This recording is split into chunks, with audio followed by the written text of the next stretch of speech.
Welcome to the Bible and the Trinity and Conflict, Part 11. Tonight we're going to be reviewing Philippians chapter 2, verses 5 through 8. Previously, we've reviewed Philippians chapter 2, verses 9 through 11.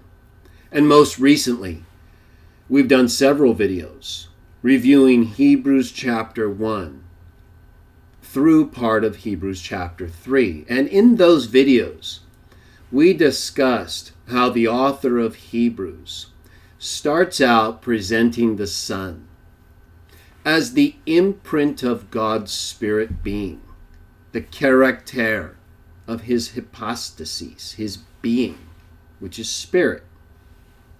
The one through whom he made the ages, the Hebrews author writes, in comparison to the prophets, through whom God also spoke.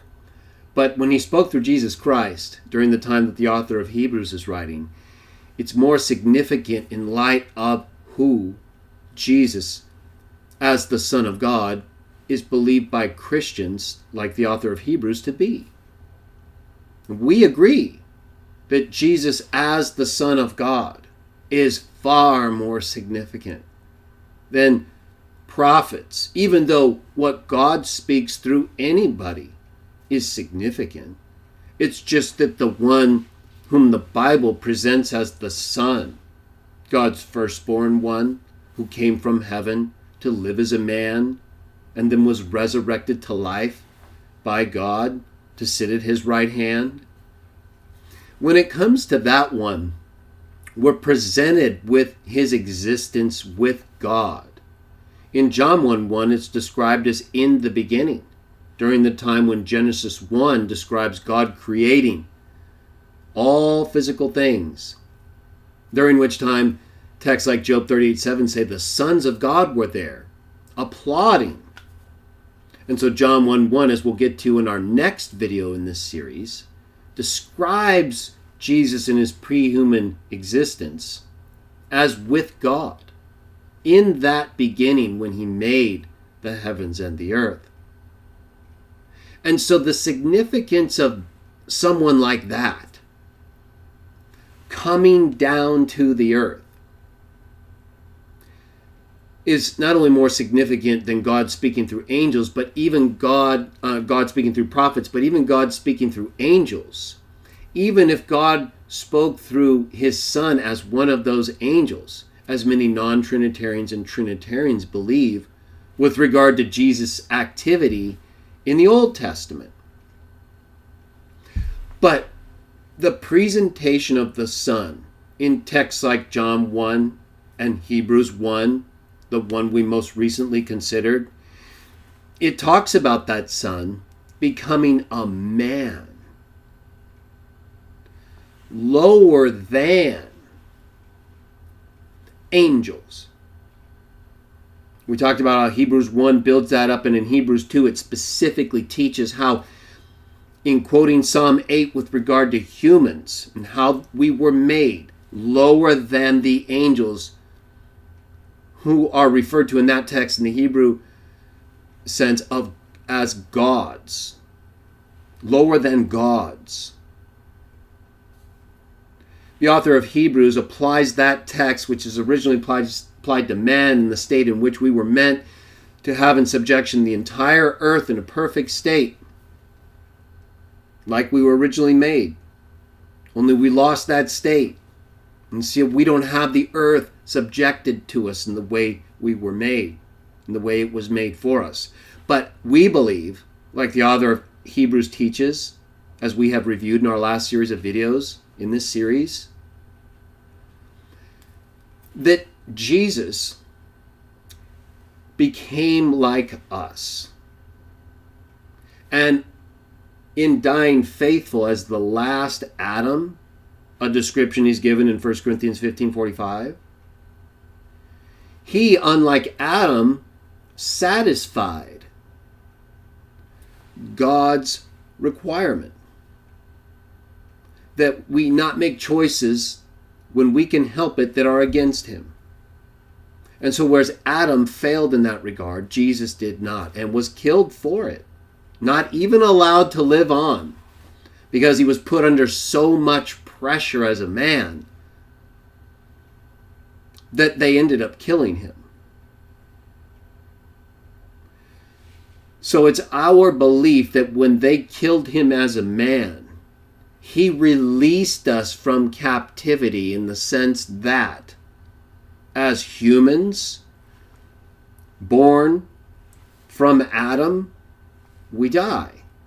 And our belief is that since Jesus came and died without having sinned or made a mistake against God, our faith in him or belief that he did those things allows us to gain life in his name.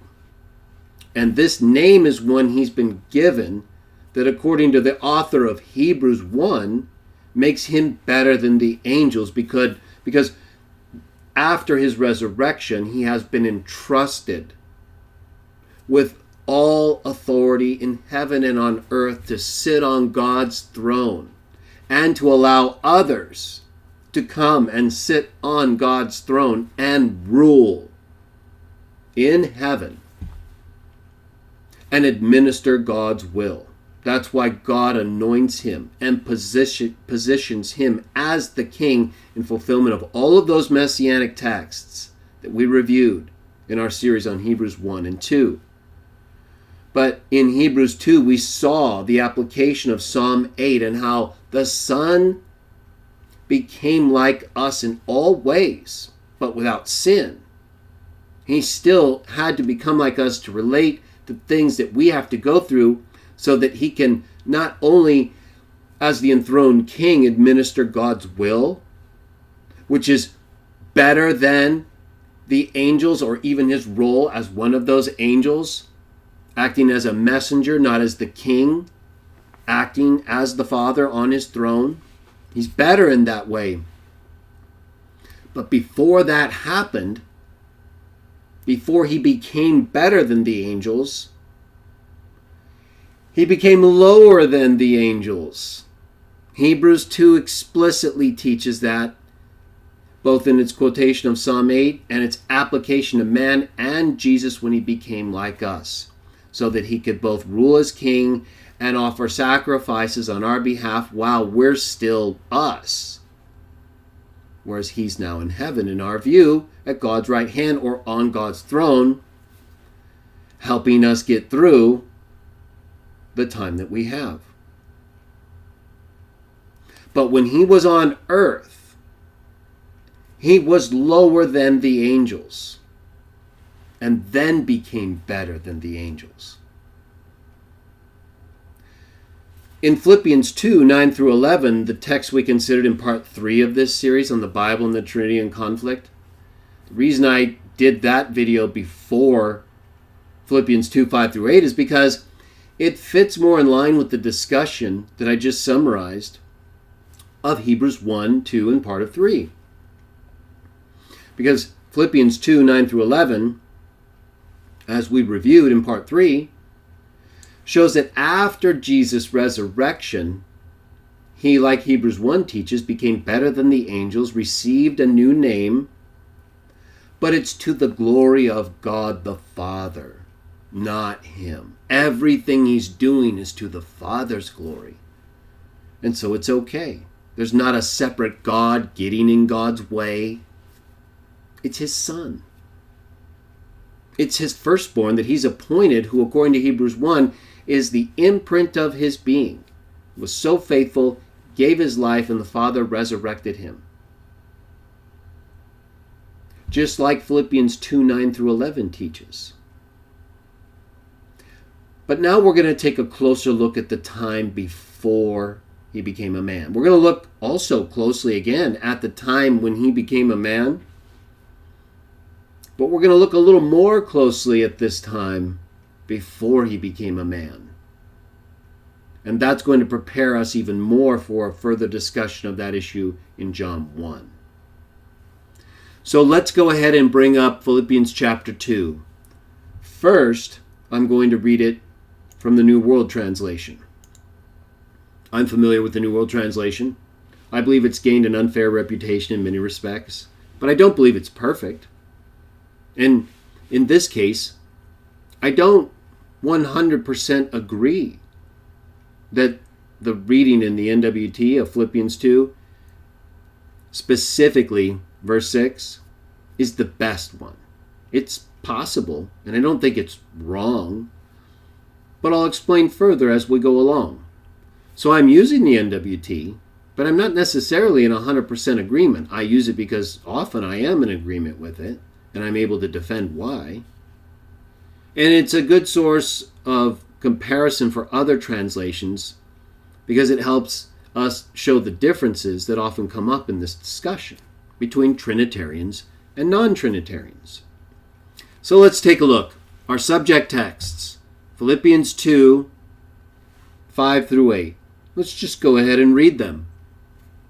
From the NWT, keep this mental attitude in you that was also in Christ Jesus, who, although he was existing in God's form, gave no consideration to a seizure, a grabbing hold of something, literally or figuratively. Namely, that he should be equal to God. So the NWT is here saying that the thing that he didn't consider seizing was an equality with God. Verse 7, no, but he emptied himself and took a slave's form and came to be in the likeness of men. Verse 8, last text of our subject text reading, and then we're going to go back and look at it closely. More than that, when he, that is Jesus, found himself in fashion as a man, he humbled himself and became obedient as far as death. Yes, death on a torture stake. And then we've already read and reviewed verses 9 through 11. We may come back to it in a moment. But let's focus on verses 5 through 8. All right, so verse 5 basically tells us we should have the same attitude, right? And then verses 6 through 8 describe the attitude we should have. Excuse me. And in the NWT it says that Jesus was existing in God's form, but he didn't consider seizing equality with God while in that form. But instead, he emptied himself and took a slave's form. So he's in this form. He does something to himself. And then he takes a slave's form. So there's this form. Something happens. It's the verb kanao, reference to the personal pronoun Jesus himself. He's doing something which is translated here as emptying himself prior to taking a slave's form and coming to be in the likeness of men. And the Greek word for form in both verse 6 and verse 7 is morphe. God's form, slave's form. And then likeness of men, it's the Greek term likeness is schema. So you have similar descriptions here, right? Not exactly the same, but similar. He takes on a slave's form. Well, what's a slave's form? Well, we know what the likeness of men is, right? I mean, it's like being like a man. And schema tends to have more of an emphasis on the outward appearance, although morphe can as well. You can look up the definitions of these terms in any standard lexical source. They're really not controversial. Although morphe sometimes is brought up in a controversial way, especially by Trinitarians, because, well, when it comes to what he emptied himself of, remember, as we've discussed, Trinitarians believe Jesus never stopped being God. Never. He's always been God with the Father and the Holy Spirit, And he remained and did not cease to be God when he became a man. Even according to what it says right here. They don't believe that emptying himself means he gave up the marphe theou, the form of God. They don't believe that kanao, the verb for emptying, means he gave up that form. They believe he still has this form, even though he took on this form. And so they view form, as you'll see if you look up the definitions in some lexicons and in other just sources that are Trinitarian, they connect it more with the nature of God in this case. And so, while they wouldn't exclude the outward appearance necessarily, they would see that as being cloaked by the flesh. You know what I'm saying? So they would see it similar to John 1:1 in that the Word was with God, right? In the form of God. It would be the same here. And then in John 1:14, the Word became flesh. So they would see that as being the same here. And we do too. But they don't see the difference between this and this, or John 1:1 and John 1:14, which is described by Paul as this. Right? John doesn't really describe the process, just as he became flesh, right? You could talk a little bit about the verb used there, became, genamai, but we'll talk about that when we get to John 1 more. Here, though, it's a little bit more descriptive, I would say, in terms of what it means. Emptying, totally destroying, depriving yourself of something.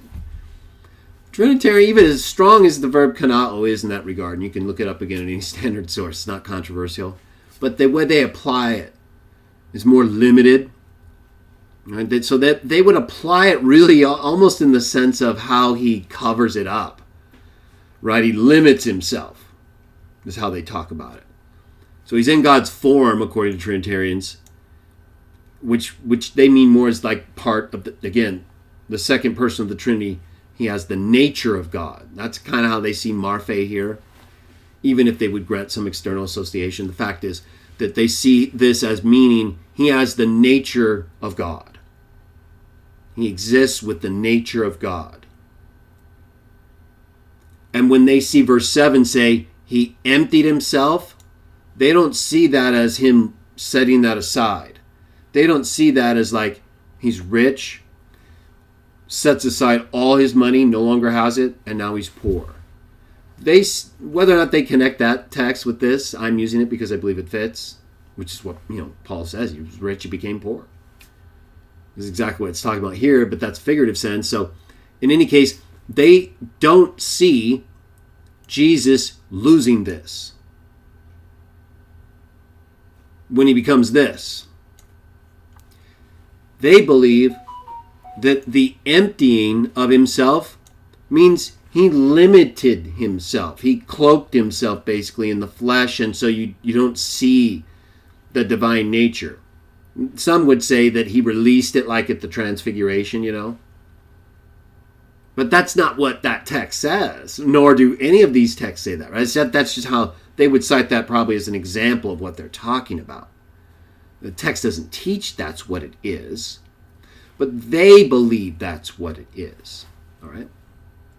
If other texts taught explicitly, right, that Jesus had the marphe theou with the marphe doulos, or the likeness of men, schema, well, then that'd be different. Then we could all say, okay, that's probably transfiguration, him unveiling the marphe theou he still has. He's just cloaking. He's not letting us see it, right? But that's not the case. It's just God releasing his power in that way. And what does John 14 say? The Father's the one doing these things through him, right? So, in any case, let's get back to what the text says. We can always go to these complementing verses and things, but what does the text really say, right? Well, before we go to the Bible Hub and look at the Trinitarian translations, it says he was in the form of God. We'll talk about this part in a moment. We're talking right now about these sequences. Pre-human existence, human existence. We talked about this, pretty extensively on the Hebrews 1 discussion and Hebrews 2. Right? What in Hebrews 1 makes you think of what when you read this, he was existing in God's form? What in Hebrews 1 do you think of, if anything, as parallel to that? Right? I brought up John 1:1 because it's just obvious, right? He's in the beginning with God, and then it goes on to describe him taking on flesh. Pretty much just like here. So what in Hebrews 1, can you recall, is like this? Right? This is a little more expressive than John 1, right? It just calls him theos there. Here it says he's in the marphetheu, form of a god or God. It's theou without the article.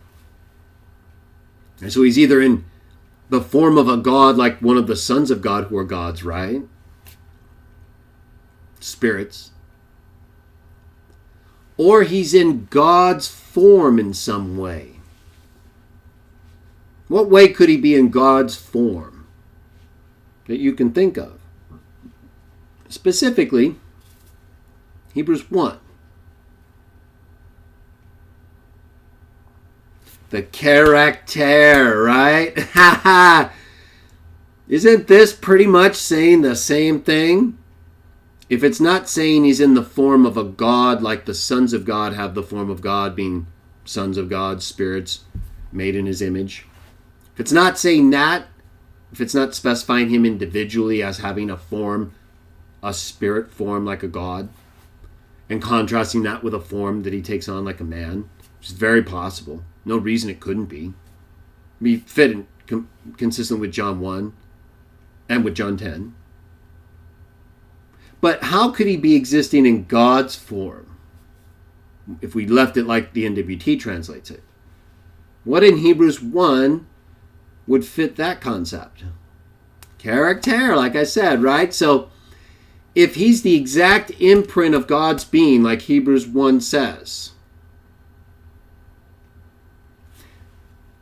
when you're an imprint of something, according to the term used, character, right? Character tes hypostaseos.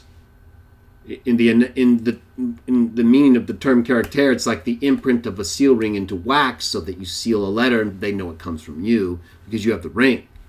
You have the original, and the seal that you imprint in the wax is the copy. That's the imprint, the character. Well, the character is obviously not the same age as the ring, right? You can't make the seal in the wax before you make the ring, or you have the ring, right? We're talking about physical examples, so they both have a beginning, but you know what I'm saying? The ring comes before the seal in the wax. It's not possible to have a seal in the wax before you have the ring that makes the seal, unless it's some other kind of seal, right? Okay. So we know that the use of the term character makes it clear that when it relates to God's hypostasis, his spirit being, Jesus is a copy of that. He's the imprint, like the wax. Different in terms of time, right? The ring makes the seal in the wax. But when you look at the seal in the wax, isn't the whole point that you recognize it has the exact imprint of the ring? It is the seal of God. Jesus is imprinted as the seal of God. So he has that exact imprint. That doesn't mean he has the same substance. That's the whole point of character, right? That's the whole point of Hebrews 1 saying, when it's talking about the Son, in the state in which he holds all things by the word of his power, being the imprint of God's being, the outshining of his glory. That he has that exact identifying mark, but is different. So in that sense, that is in addition to him being in the form of a God like the sons of God are gods. he could be in the form of God by having the exact imprint of God's being. So there is absolutely a sense in which translating it capital G-O-D here is consistent with Jesus as a Son of God being the imprint of his being. Doesn't make him God. In fact, by being in the form of a God or form of God, it implies, like Hebrews 1 makes explicit, that they're separate. And in fact, the rest of Philippians 2, according to the NWT, states he gave no consideration to a seizure, namely he should be equal to God. Okay, so set aside for a moment whether or not that's the correct translation. It again brings up God. This last part of verse 6, separate from Jesus, who's existing in God's form. Right? What would be the point of bringing up him considering being equal to God, if being in God's form already meant that? You see? This would make no sense to bring up in addition to this, if this alone was evidence of this. But it's like he's in this, and in that there's thought, given or not given, to seizing or holding on to equality with God. The decision that Paul goes on to describe is one where, regardless of this, we'll come back to it in a moment, he does something to himself, kanao, which if you look up and see, you'll see means to totally deplete or destroy, remove something. There's nothing left. So he totally removed whatever he was, which is this, and then became this. All right, so we're in the NWT. Is that what it really means, and is that what it can be shown to mean according to other texts? Let's take a look. This is the Bible Hub. It's just a convenient online internet resource that allows you to type in and get multiple translations of text and other resources as well. So let's take a look. We know Philippians 2:5 is talking about the mindset we should have like Jesus Christ. We read that in NWT. And then here we get in the New International Version. This way we can see both, right? Who being in very nature God. Remember I told you, Trinitarians see form of God as nature of God. Because they know as a man, he doesn't have the outside appearance of God, except for, like I mentioned, a transfiguration type event. But they still believe he's God. Never stopped being God. You just can't see it when he's a man. So he's got that nature. He has two natures when he's on earth, according to Trinitarians.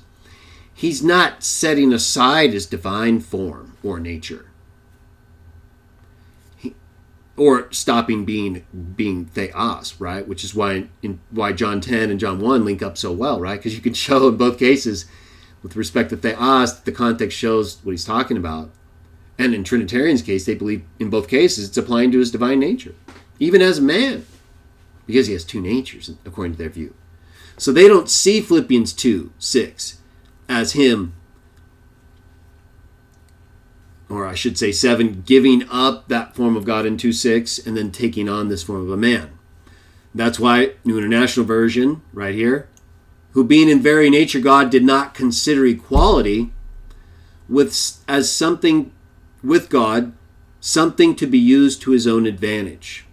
So here in the New International Version, you can see, as opposed to the NWT, that rather than Jesus being in God's form and not considering equality with God as something to grab onto or seize, New International Version believes who in very nature God didn't consider the equality he has with God, right? Equality with God. Something to use to his own advantage. So New International Version is saying he already has this equality with God, while in very nature God. And even though he has this equality, he's not using it for his own advantage. All right, now let's take a look at a few others. New Living Translation, though he was God. Right? They don't even bring up form or nature, right? It's like it was just theos used here. He did not think of equality, again, accepting equality as something he has, not something he's considering or didn't consider taking, like in NWT. Do not consider equality with God as something to cling to, right? So he already has the equality according to the New Living Translation, but he doesn't hold on to it. Though he was God, he didn't hold on to this equality with God. You see the kind of weird sense in which the second use of God, the equality with God I highlighted when I showed NWT up there at the top, second part of verse 6, or the last part, that he should be equal to God shows a difference between him as in the form of God and the God that he's considering or not considering being equal with. Look at the New Living Translation. Though he was God, he did not think of equality with God. It's kind of like John 1:1, right? Where they have the word was God, being with God. Here it just says he has equality with God. But that's a separate God it's talking about, or at least the Father in one Trinitarian sense or another, right? Or maybe even here as the Trinity itself, right? He was in the very nature God. So Trinitarians might see this as a use, at least in the last part of Philippians 2, where it says equal to God, as like equal to the Godhead, the divine nature that the persons share. So they would potentially probably see that as him not considering his equality as God with the nature of God, right? Having the nature of God, that equality with the other persons of the triune God, sharing that same nature, right? Equal. He didn't consider that equality as something to hold on to, but he gave it up as part of the Trinity. But he still think about it. What did he give up then? See, in their mind, it's a limiting. He just drew it in under the flesh, basically. Still has it. Still has all the divine qualities and nature of God, fully, 100%. He's just also a man, right? Which contradicts what? Hebrews 2, and quoting Psalm 8, which says he was made lower than gods or angels. It's a direct conflict with those texts. And with the text we're reading this evening in Philippians 2, which talk about him emptying himself, kanao. It doesn't mean to limit. I'm not aware of any text that uses kanao that means you're limiting what you have. The examples that I'm familiar with and looked up show that it's totally gone. You don't have anything to use. And that's what the implication is, at least here, and I'm going to argue according to the use of the verb kanao, that he gave up what's being discussed, God's form, the form of God or a God. And then it goes on to describe him taking on the very same thing he had, but as a man. So Philippians 2 goes through a transition, very similar to Hebrews 1 and 2, does it not? Where he's the one through whom God made the ages, the imprint of God's being, the outshine of his glory, but then he makes a purification. He's resurrected, sits at God's right hand. Here in Philippians 2, it does basically the same thing, right? It doesn't get into creation, but it says he was in God's form, or in the form of a God. And then it says he emptied himself. So something happened to that. That's what it's talking about. Trinitarians are really misleading people by claiming kanao in verse 7 means he just limited the form of God. It doesn't say that. Kanao doesn't mean to limit. And even if there's some obscure text out there that you can find that might mean that in some way, it overwhelmingly means, in most cases, empty, totally depleted, gone, What's under discussion? Form of God. Marphe theou. What does it say he took on? Marphe doulou. The schema of man.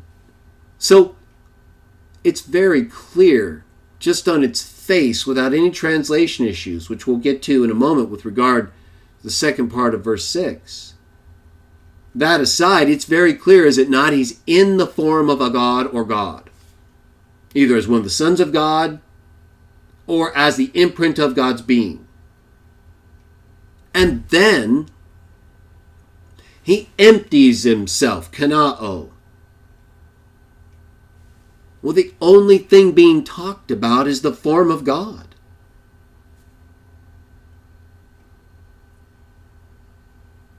So that has to be what he's emptying.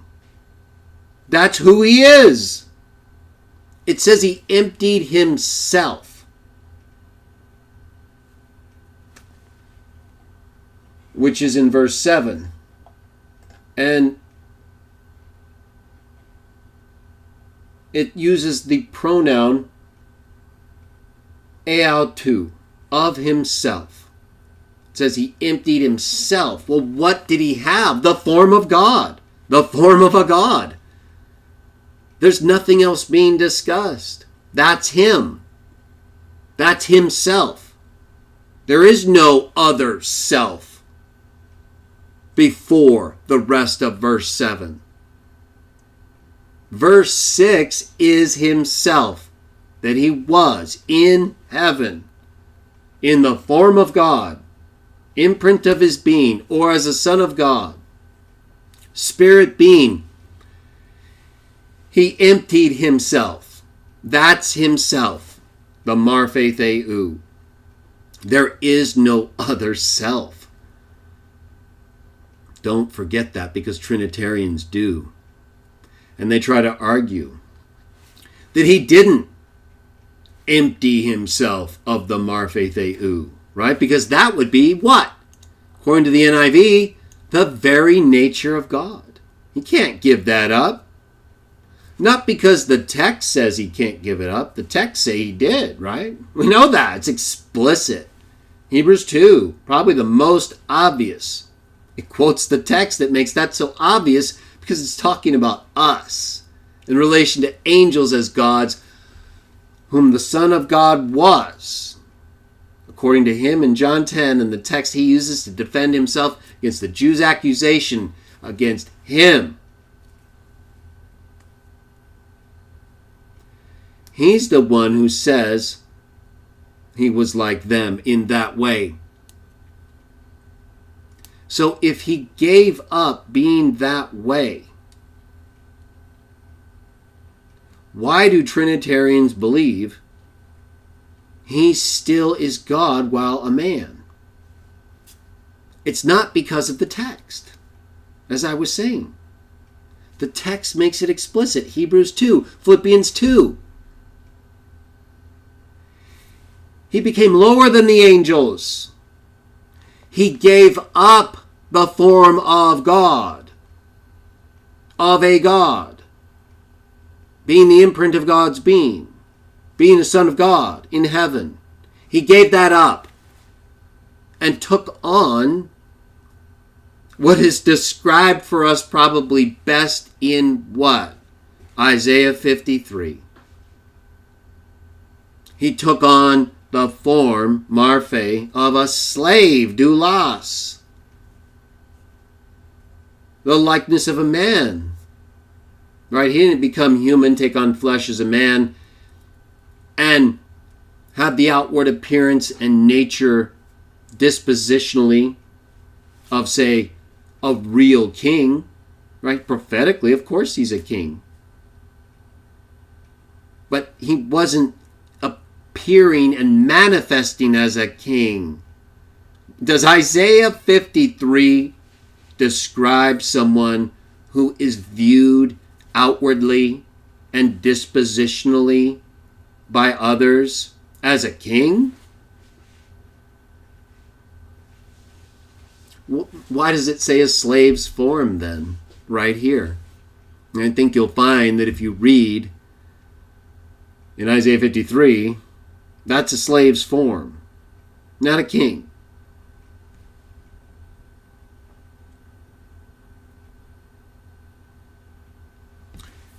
So he emptied himself of the form of God. It doesn't mean to limit. Like Raul points out rightly, they will say that. But it doesn't mean that. They can say anything. Is the text telling us that? Does the text say he limited himself? Not according to the uses of kanao, you'll find.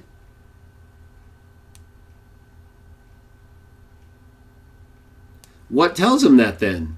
Does Hebrews 2 say he limited himself? That he was just more limited than the angels? Or did he become lower than the angels? So he didn't have the same abilities that even the angels have as gods. And what is it talking about right here in terms of either limiting or emptying? Him being a god in the form of God. The very form or type of being he's said to have been made lower than. So how could he be limited in the sense that he's still better than the very ones he's explicitly said to have been made lower than? It's a conflict, right? It's the whole point of this series. What's telling them this?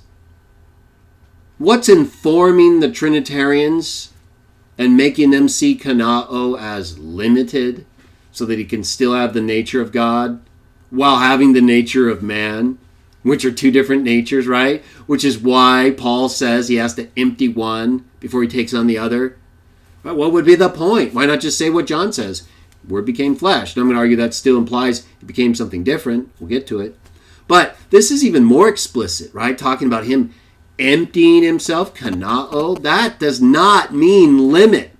It's gone. Whatever you had, look it up. These are not really disputable terms. Oh, they'll dispute them, I know. But that's why you look it up. That's why you show, right? Well, I can't do that with every term, right? I'm not going to use the whole show to go through every use of marphe and kanao, but we are going to read some more material in a moment. My point is, this stuff is not that complicated. It's pretty clear, other than the part we haven't really focused on yet, right? Gave no consideration to a seizure, namely, should be equal to God, NWT. Let's look at the Bible Hub text a little bit more. So NIV says, he did not consider equality he had with God. I had it habit. That's what it means, right? Equality with God, something to be used. Let's take a look. New American Standard, who, although he existed in the form of God, did not regard equality, right? So he has it according to this translation. Whereas the NWT, as you can see from above, he didn't consider seizing equality with God. What's the difference? Which is correct. Although he existed in the form of God, he didn't regard equality with God a thing to be grasped. Oh, so actually, this might be more consistent. It depends on how you see the translation here. It could probably go either way. Didn't regard equality with God as a thing to be grasped. So depending on whether or not that means something to be held on to or something to reach out and grab, it could be more consistent with NWT. New King James, who being in the form of God did not consider it robbery to be equal with God. So I would see that as meaning that he didn't consider it an act of robbery to be equal with God, right? It was something he had. He was in the form of God, so he didn't consider it robbery because he already had it. King James, who being in the form of God, thought it not robbery to be equal with God. Okay, so which is it? Did he not consider seizing equality with God, and that's how he emptied himself by taking on the form of a man instead of seizing out to grab onto equality with the Father? Or did he already have equality with God, being the imprint of his being and having that exact imprint likeness? Or as the Son of God being a spirit being like God? Did he already have an equality with God? Or did he, in God's form or in the form of God, not consider seizing equality in some other way, but instead became a man? Well, let me share with you probably, it is my most recent writing on this subject.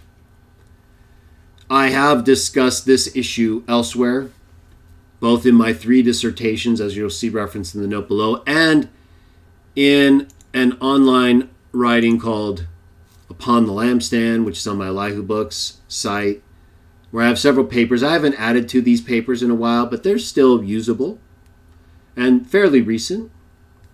And one of them answers a question related to the NWT and the NASB, like we just reviewed, and it goes into detail to discuss the difference. I'll put a link to this article in the description below. But if you have JWD3, either the printed or the digital edition, go ahead and go to page 214. And let's take a look at this issue a little more closely. Specifically, although we will cover again this idea of Marphe Theou, form of God, what it means to be in that form, what it means to give it up, right? Kanao. But we're going to talk more now about this idea of being equal with God, what that means, could mean, and which translation is correct. The NWT, which talks about him giving no consideration to seizing equality with God, or other texts, like KJV, which regarded as something he didn't think of robbing God of, because he already had it. Most explicitly, of course, was the NIV. Let's take a look. So start on page 214. Pretty much right after this paragraph here, I give my translation of Philippians 2, 5 through 9. And it's actually, I believe, 5 through 8. But in any case, let's go ahead and read it. Your attitude should be the same as Jesus Christ's. This is my translation according to the best available reasons I have, or had, at least at this time, in around 2012, when I updated JWD3 for the digital version. This is how I translate the text we're talking about. Your attitude should be the same as Jesus Christ, who, even though he was existing in the form of God, or a divine form, he did not consider this equality with or likeness to God as something to exploit. That sounds a little similar, doesn't it, to NIV? Not this part, but this part. He did not consider equality with God something to be used to his own advantage. So do I agree with NIV here? And if so, why? Let's go back to what I had to say right after my translation, or I think we need to finish up a little bit of it. So, instead he gave himself up, took on the appearance of a slave, and he came to be the same as men. When he found out he was in the same form as men, he lowered himself even further by becoming obedient until death. Indeed, death by torture state. You notice this lowering further, right? The lowering further is when he actually gave himself in death. But he was already lowered, like we are, than the angels, or the gods who are angels in Psalm 8, according to Hebrews 2, by becoming a man. Just like it says right here. He just went even further with it, right? That was something in itself, right? Giving up the form of a god or God, which is what kanao means. That's a big step. Giving that up and taking on a lower nature. But then even going further than that, right? Not just becoming a man and then being caught away like Enoch maybe. He actually goes through this painful process put upon him by the wicked one. So then I say, if what I propose above is correct, then in giving up his equality or likeness with God, Jesus showed the highest level of humility and obedience, indeed worship, that is possible for one to demonstrate. We'll get to the notes in a moment. These notes are very significant, especially for our discussion. It is, in fact, this very humility and obedience that Paul gives Paul reason to bring up Jesus' pre-human activities in the first place. While grammatically, I do not believe NWT's rendering has the best reasons supporting it. It is not without any good reasons, but the best available reasons, including the syntactical idiom described in the notes that I'm scrolling through and we're going to review in a moment, support the view that Paul refers here to Jesus in his pre-human state in the form of a god or God, Marphe Theou. It is this form that Jesus chose to give up, emptied himself, kanao. So he set aside this equality or likeness, isa. You see the note there next to it. We'll go to it in a moment.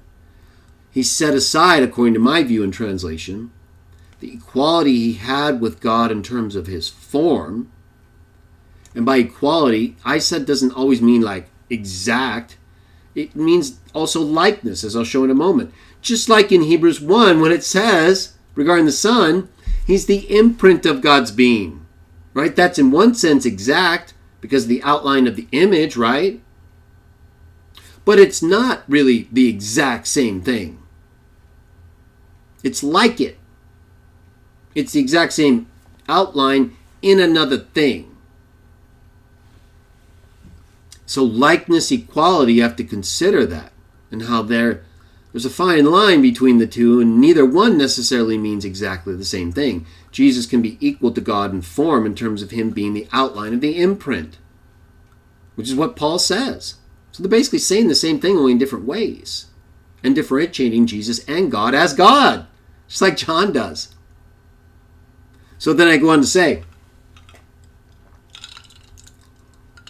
he set aside this equality with God by taking on the slave's form, that is, by becoming to be in the likeness of men. As Hawthorne, an author that I cite elsewhere in these writings, states, this means then that being equal with God is precisely another way of saying in the form of God. Or better still, whatever meaning one might put forth as a possible meaning for the expression in the form of God can only properly be understood in terms of equal to or like God.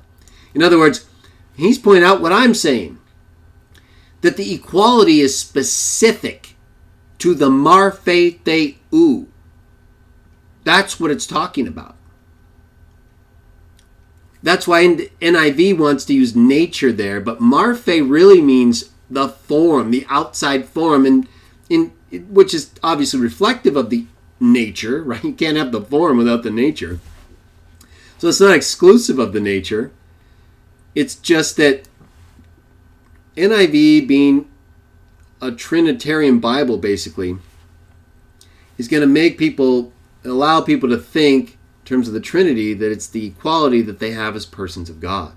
When really, if you just look at it in comparison with other texts that are saying the same thing, like Hebrews 1, the equality is more likely what they're actually talking about elsewhere, that he has the same form, the same imprint, the same outline. Not that he's equal as a person of God within a Godhead. That's not articulated elsewhere like the imprint texts are. You see? We're interpreting form of God using other New Testament texts that are talking about the same time frame, Jesus before he became a man, and what that means. Well, we have other texts. We have Colossians 1, we have Hebrews 1, that say he's the image of the invisible God, that he's the outshining of his hypostases, and the outshining of his glory, the character of his hypostases, And then we have Philippians 2 saying he's in the form of God.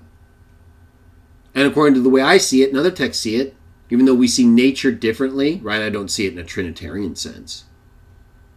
I still see it as Jesus being equal with God in form and nature because he's spirit like God, right?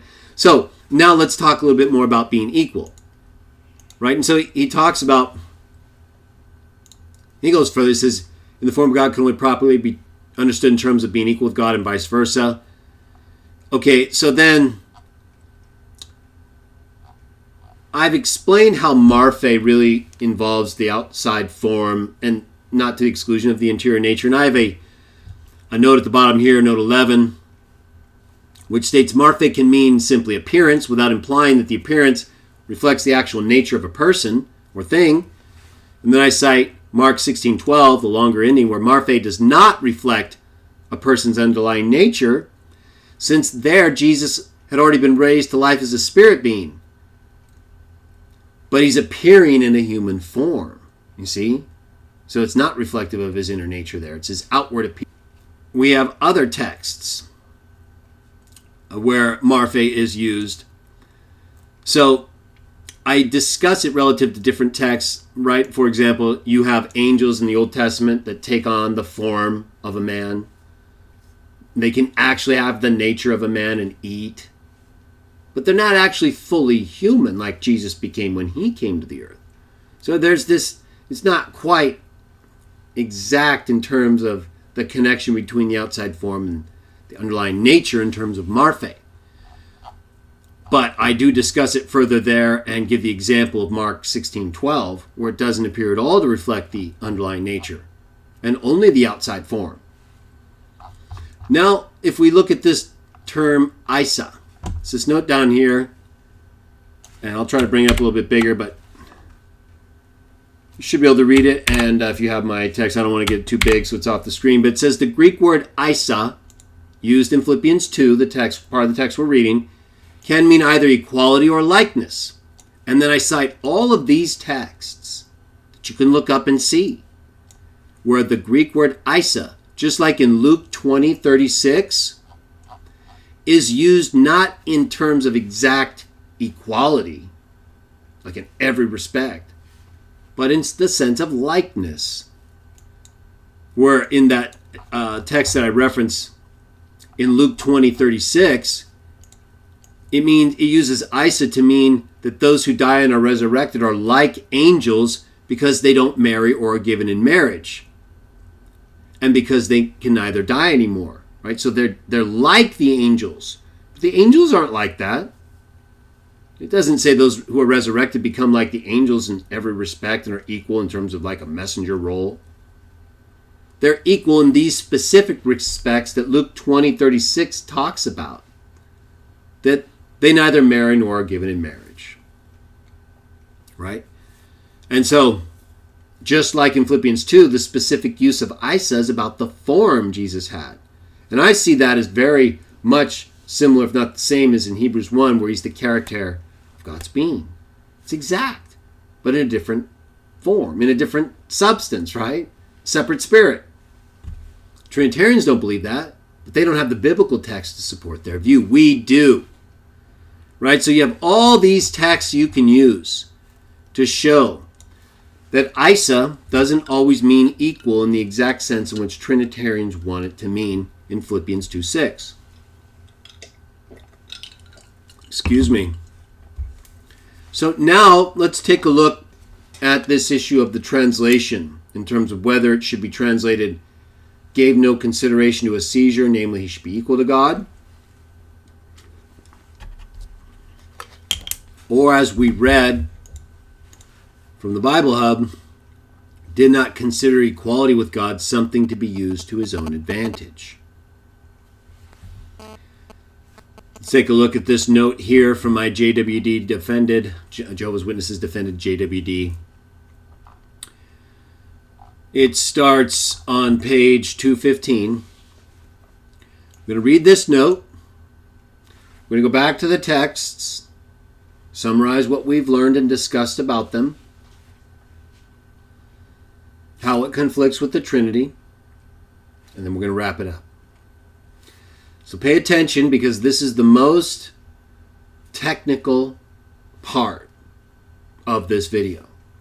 And I wanted to save it for near the end because there was no sense in getting to it too early when we had other things we could get to and explain more easily. And then you have the additional references like my Upon the Lampstand article, my writing in JWD 3, and my discussion in 3 dissertations on Philippians 2, if you want more information. All right, but let's take a look at this note. This is a long note, but I didn't want to add it to the main text because it would have really expanded my discussion in this chapter beyond what it already was. Right? I've tried to be comprehensive, so I needed to add a Philippians 2 discussion to make my chapter on Jesus as the Christ from heaven complete. The best way for me to do it was to put a lot of it in notes, some of it in the main text. But because I'd already discussed a lot of other issues extensively, I was able to get this grammatical point in this note.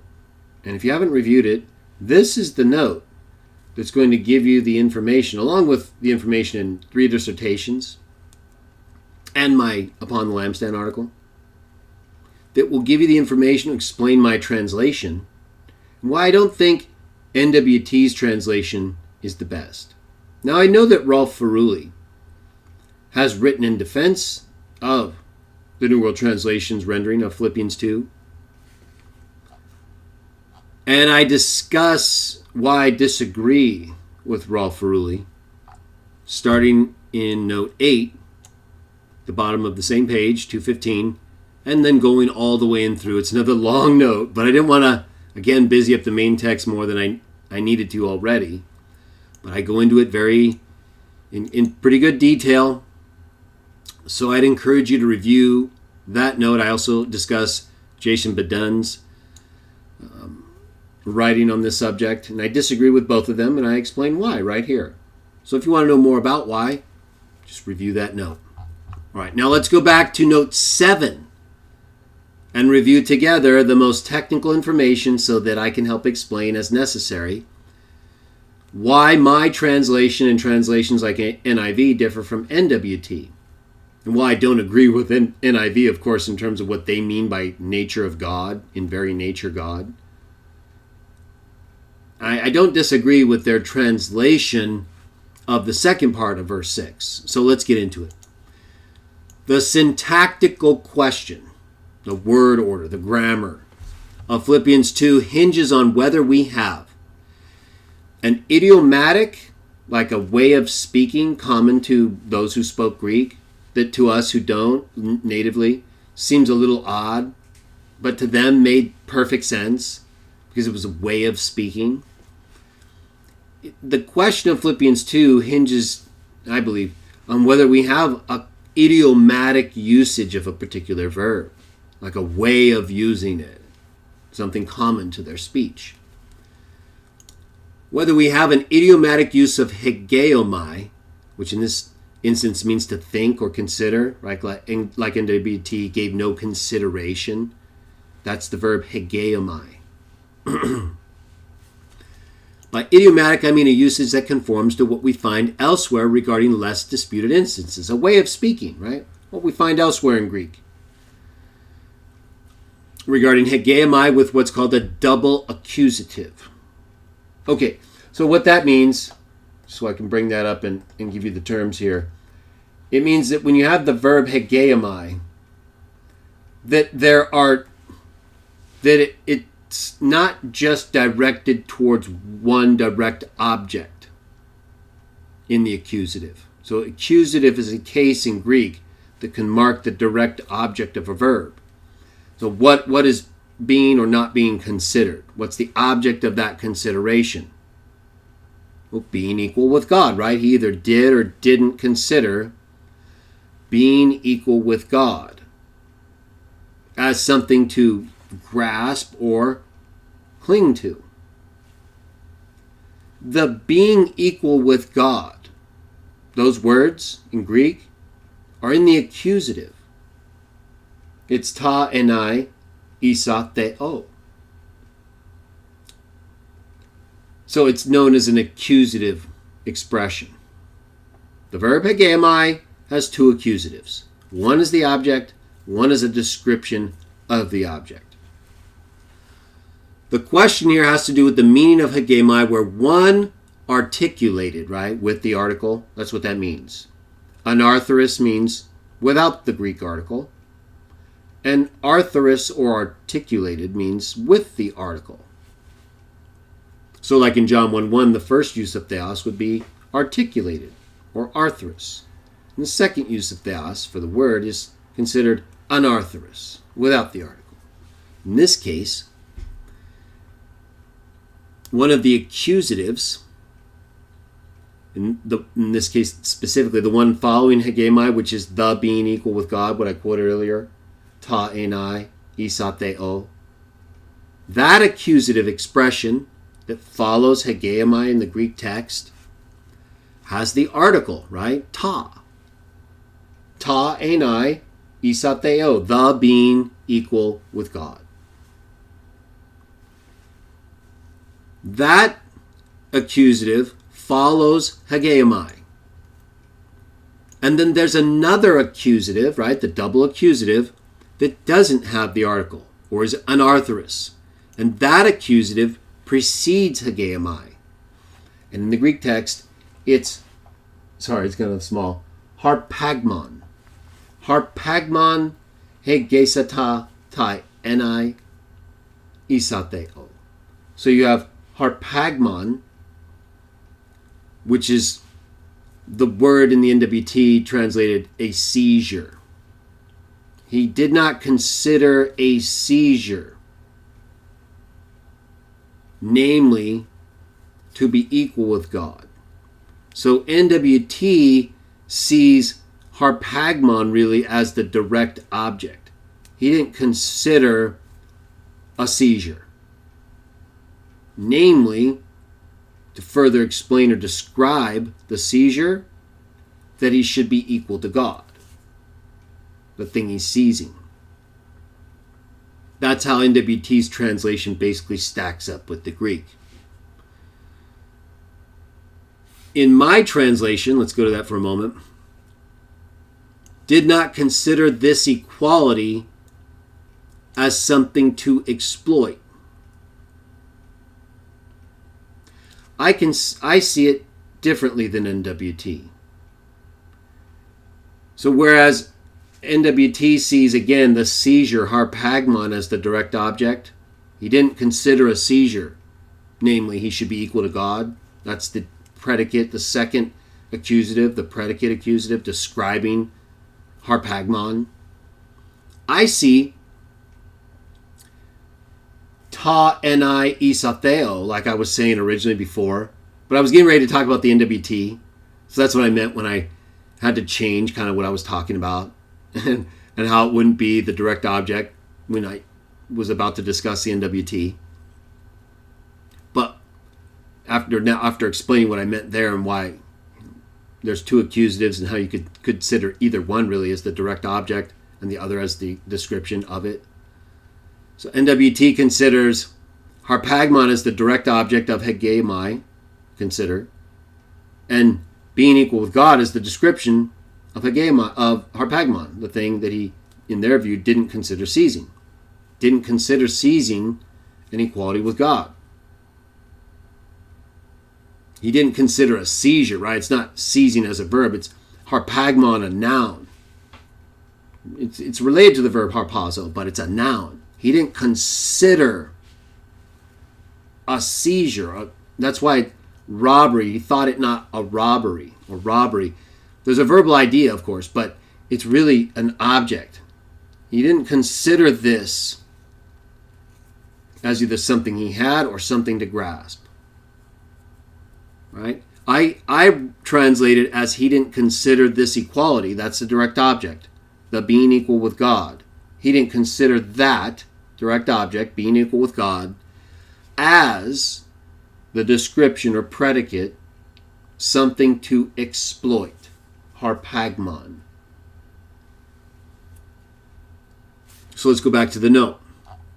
NWT sees it in one sense, hegeomai, with the object as being harpagmon, further described by the being equal with God, whereas I see it as hegeomai with the direct object being equal with God, further described by harpagmon.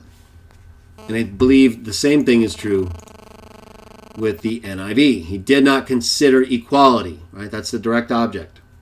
Something to be used to his own advantage. There's the description.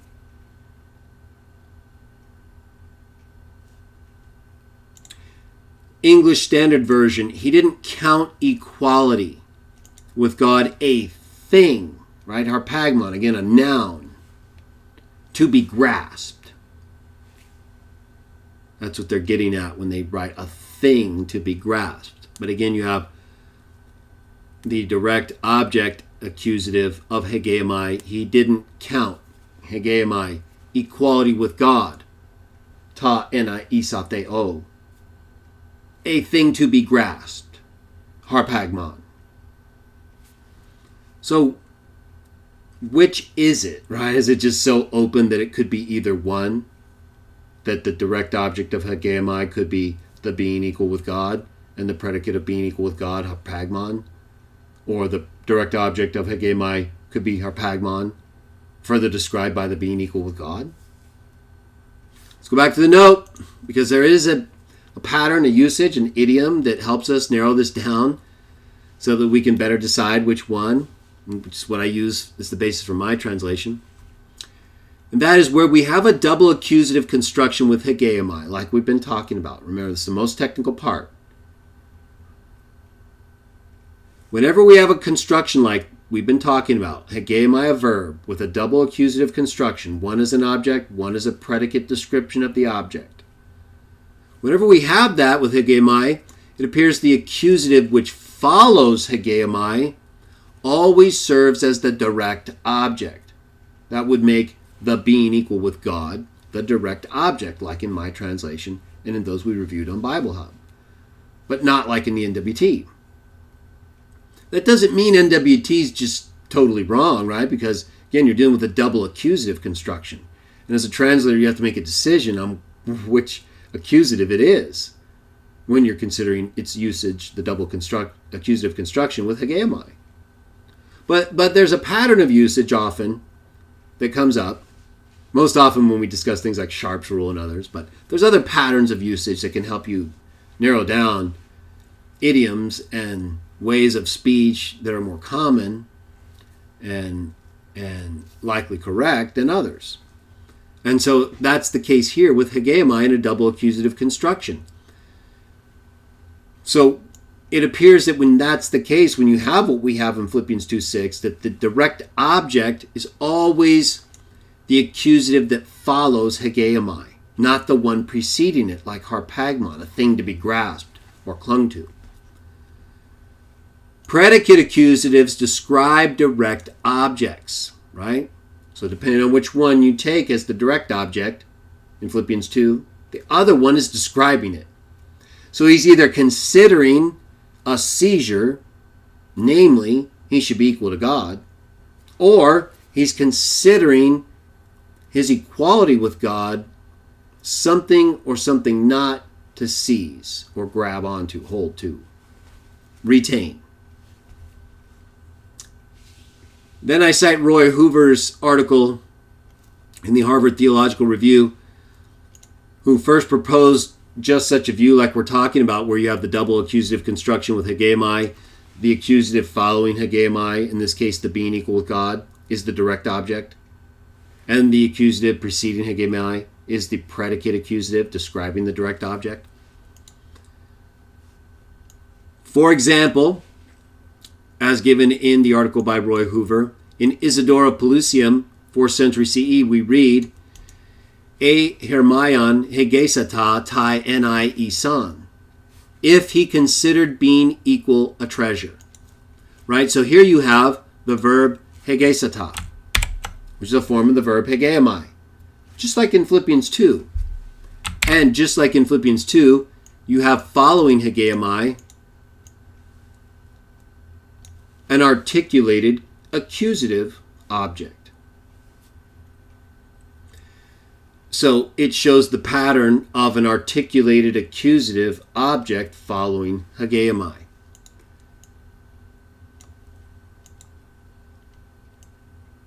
And then you have, as I go on to explain, the anarthrous or unarticulated accusative predicate preceding hegemai. It's exactly like in Philippians 2. Only in Philippians 2 you have harpagmon, and you have here after hegemai, ta enai isateo. But it's otherwise exactly. Yet the translation really is only appropriate if the accusative following hegemai is the object, and the accusative preceding hegemai, the predicate accusative. Another example, Diodorus, whom we reference often when it has to do with the divine name, right? In his library, 15:4-3. On arriving in Egypt, he met the king and urged him to continue the war energetically and to consider the war against the Persians a common undertaking. Koinon hegestai ton pros tus persas palemon. Here again, look, hegeomai, right there, form of hegeomai. Following hegeomai, you have the articulated with the article accusative as the direct object. He considered the war against the Persians as something. So like in Philippians 2, he considered equality with God as something.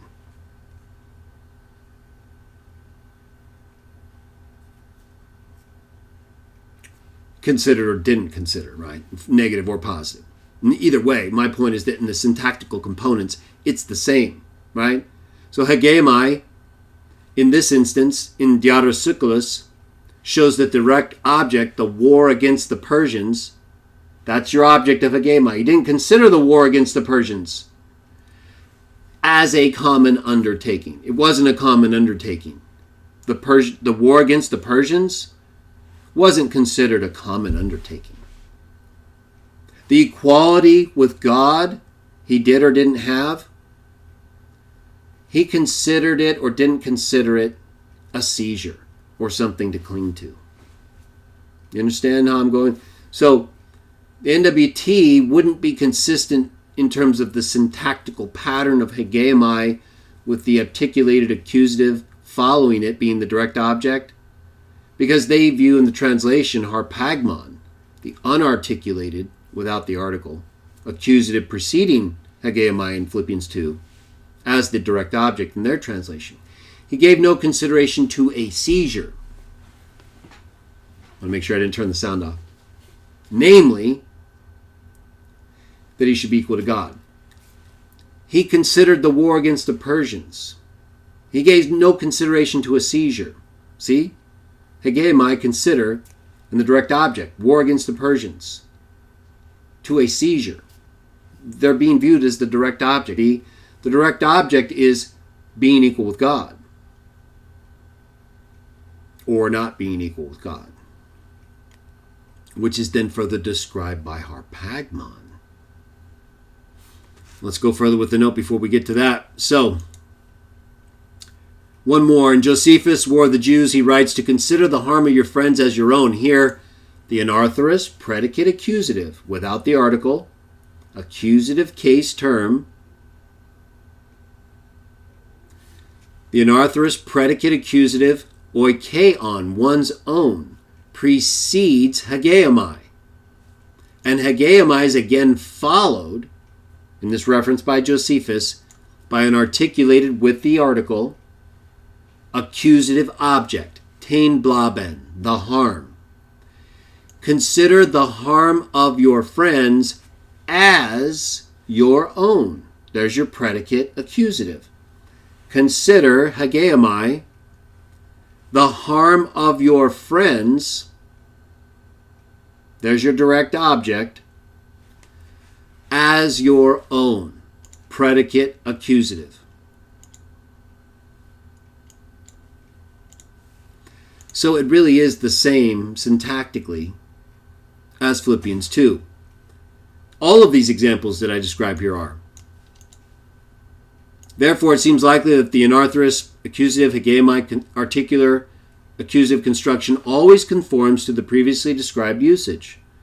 Predicate accusative, hegemai, direct object accusative. All right.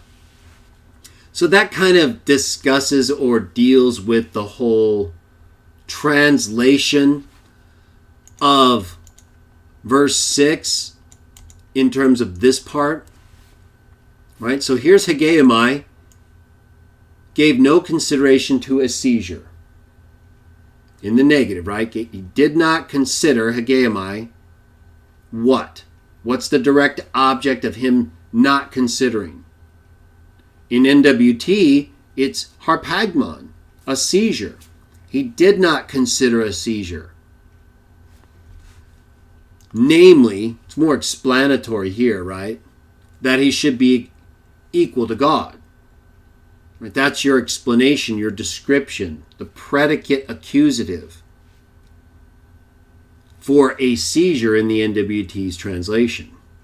But the pattern we just reviewed of non-article accusative, hageomai, the verb, followed by article accusative, is that the article accusative that follows hageomai should be the direct object in translation.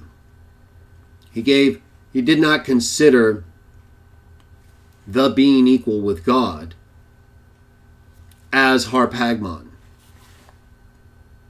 something to grab, something to seize, something to exploit, something to cling to, take advantage, right? Like the NIV stated. And then in my translation,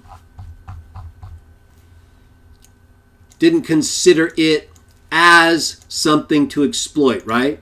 Did not consider, there's hageomai, this equality or likeness, right? We talked about Isa. Doesn't always mean exact equal in the way Trinitarians see it. He didn't consider that equality with God he had by being in the form of God, right? Whether as the imprint of God's being, equal in terms of the outline from the ring and the wax. Same thing, only different. They could be equal like that, or like each other like that. Or in the sense in which he's the Son of God as a spirit, being like God. God is a spirit. Jesus raises a spirit. Spirit with God. It's a likeness. It's an equality. Just like the equality or likeness that people who are raised have with angels in Luke 20:36. It doesn't make them equal in every respect to angels. It just means they're like them in those respects that are under discussion. Just like in Philippians 2, the equality he had with God in terms of having the same form or nature. Because really, they're both the same in terms of spirit and form. I'm not saying every spirit form is the same, but in terms of being by nature the same. What does it say about men? He became like men, right? So we're all the same in one sense. That's why it says that. But we're different individually. But we're all the same as men. So in another sense, they're all the same as spirits. Right? It's the same thing. It's the same parallel being made. Took on the form of slave. Came in the likeness of men. He was in the form of God, imprint of God's being.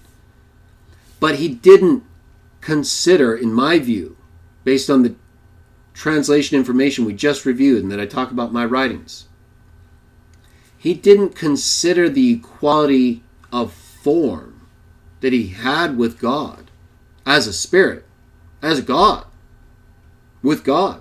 The imprint of his being, the outshine of his glory. That's what I mean. I could go on and describe and discuss further in these writings. That's the equality or likeness I believe is being taught. He didn't exploit or use to his own advantage, right? He didn't even cling to it in the sense that he refused to give it up to do what had to be done. To become lower than the angels. To give up that equality or likeness with God he had as a spirit, as the imprint of God's being. He didn't try to exploit that and then maybe coerce another spirit being to do it, right? He's too good. He's more like God than you, and so you go, right? You're lower. He went all the way. Not just by being lower than the angels, but even dying as one who's lower than the angels. And then God raising him up to be even better than the angels. On his throne. Doing what no one else had done. As his own son. So when you consider it in that way, and you look at these other translations from the Bible Hub, right, we know the Trinity is going to be informing a lot of what they're talking about. Right? So when they talk about being in the form of God, thought it not a thing to be grasped, to be equal with God, it's a little more difficult to discuss, of course, there. But if we just go back to the NIV, for example, you can see who being in very nature God. That's more Trinitarian sounding, right? But even we understand what God's nature is. It's spirit, John 4:24. So when we hear nature of God, we understand that to be spirit, right? Or imprint of his being as a separate spirit. They don't. They understand that as he's sharing the nature of God with the Father and the Holy Spirit equally, right? So you have to have that understanding if you're going to deal with and use texts like the NIV, and you're going to say, well, yeah, I believe he's in nature God. And they're going to be like, well, wait a minute. How can you believe that? See, because they're thinking Trinity. You're thinking, well, spirit. He's spirit like God. So there's always going to be that with people that use these types of translations, even if the words themselves don't quite mean what they're talking about. They never do. They import that into it. But some translations, especially in texts like the NIV, are more close to it, right? They're more Trinitarian in the way they come out. And then, of course, it makes it plain that he didn't consider his equality with God as something to be used to his own advantage. All right, so with the NIV, the real difference between NIV and my translation, in terms of meaning, is they believe he had an equality with God in very nature God, which if you ask them, they're going to talk about it almost assuredly in a Trinitarian sense. But that's not what I'm talking about. That's not what the text requires us to talk about. That's not what the hegeomai with the double accusative requires. It's just that the syntactical pattern with hegeomai and a double accusative, if you look at it idiomatically as a way they talked, then it's more likely that the direct object is being equal with God with harpagmon as the description, and either the thing he didn't grasp at or the thing he didn't exploit by having already, right? Who, though he didn't consider the equality with God as something to grasp, it's still different from the NWT because of the accusative difference, right? The NWT uses harpagmon as the direct object. But you could still use the being equal with God as the direct object, not in the syntactical pattern that would be idiomatic like we've been reading, but you could still do it grammatically. Or actually, that would be the syntactical pattern we're talking about, right? So you're different from the NWT is what I mean. So when you take it according to the syntactical pattern different from NWT, then the being equal with God is your direct object, and he either does or doesn't grasp or exploit it. Right? So if he's not exploiting it and it's an equality he already has, if you're a Trinitarian, you're going to view that in light of the creeds, right? Because no other text talks about the Trinity or persons of God sharing equally in the Godhead. Other texts talk about what we say. He's the imprint of God's being. That's why I interpret this text specifically in light of texts like Hebrews 1, because they're all talking about the same thing. The ones that talk about the pre-existent Son, John 1:2, John 1:1 as well, I mean. It's just not as explicit in terms of form of God, imprint of God's being. That's the same thing, I believe, just different descriptions. Right? He's not something different in each case, right? When he's the one through whom all things are made in Hebrews 1, and when he's in the form of God in Philippians 2, those aren't different. They're both before he became a man. So they're the same. John 1:1 is the same. It's just not as described. The God he is there, it's the same as the Hebrews 1, Philippians 2, form of God, imprint of his being God. There's no difference. They're all the same form and appearance that he had as a God, as the firstborn Son of God. So there's definitely, in terms of like the imprint and having the same outline, different substance, there's definitely an equality or likeness, right? Consistent with the use of the term Isa. Either as an exact equality in terms of the outline, or as a likeness in terms of the outline being reflective of the ring. But being pretty exact. I mean, they're seen as the same thing, only different substance, one makes the other. That's the analogy we're given. Those are the terms, the descriptions.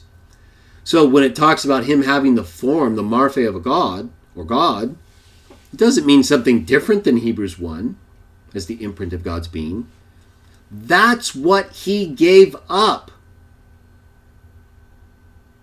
And is either considered an equality that he didn't exploit or cling to or grasp, according to the translations that we've reviewed. But it doesn't create a Trinitarian metaphysic to say that he existed as a God or in the form of a God or a God, right? He'd be in the form of God, just like Hebrews 1 states, outshining his glory, imprint of his being. He'd be in the form of a God, just like John 1:1 states, or John 10 states, as a son of God. So there's definitely an equality of form or likeness of form that he could have chosen to or not to exploit. And in this case, didn't. He didn't use it to his own advantage, right? Instead, he what? He gave it up. Kanao. And took on another form. And that form is described here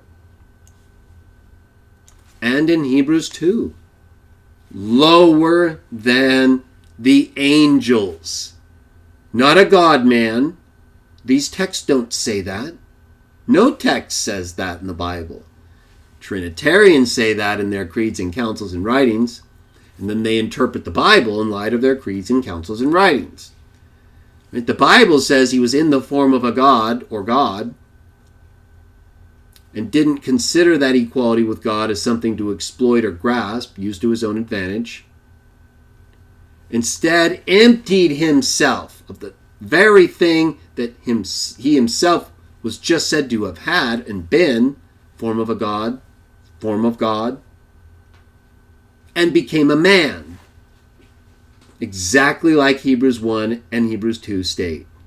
He was the imprint of God's being outshining of his glory, and then became lower than the angels, lower than Elohim, gods, in the Hebrew text of Psalm 8.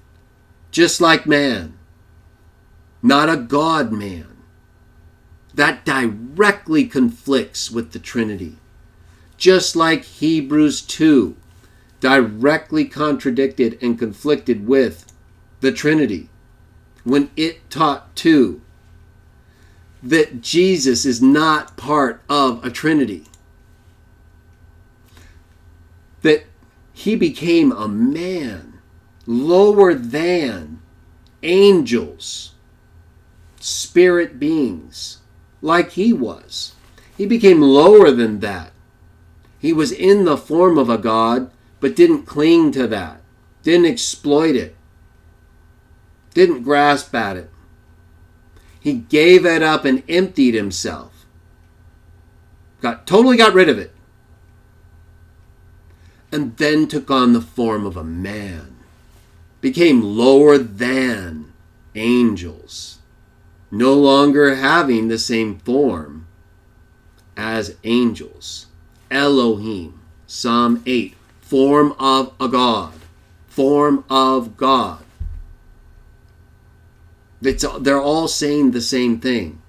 That he pre-existed in that form, in that state, was a God, one of the sons of God, the imprint of God's being.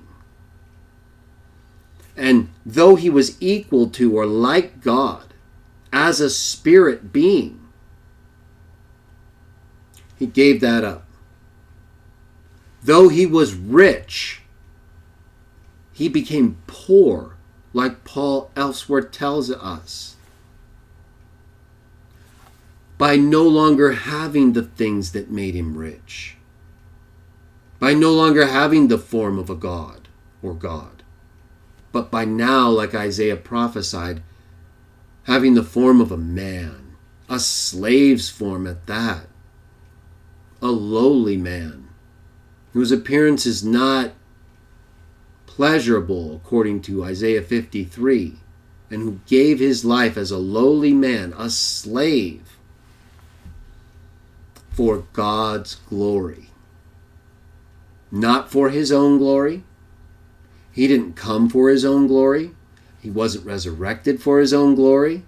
and he has not been exalted to or for his own glory, according to the writer of this very same story, Philippians 2, 9 through 11, which states explicitly, like we've talked about in part 3, when Jesus was raised to heaven after giving his life as a man, not as a God-man.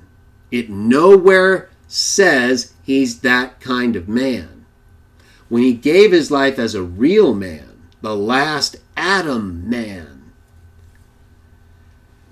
God made him a life-giving spirit, according to 1 Corinthians 15:45, and then enthroned him and gave him the name above every name and became better than the angels. These are the teachings of the New Testament texts, and they are in direct conflict with the teaching of the Trinity. So now that we have completed our Philippians 2 series, starting in part 12, I will be discussing John chapter 1, the entire prologue, beginning with verse 1.